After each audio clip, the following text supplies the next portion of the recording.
Hey everyone, welcome to Gaming Explained. In today's video, I'm going to show you how to change your team on NBA Live game. So let's get started.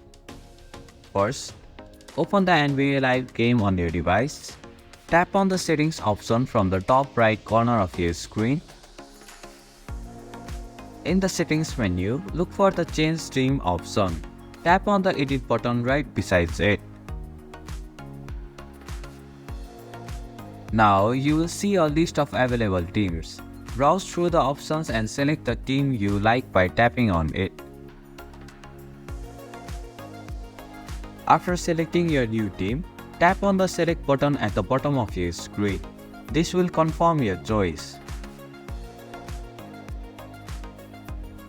Finally, tap on the continue button to save the changes. And this is how you can change your team on NBA Live game. Thank you for watching Gaming Explained.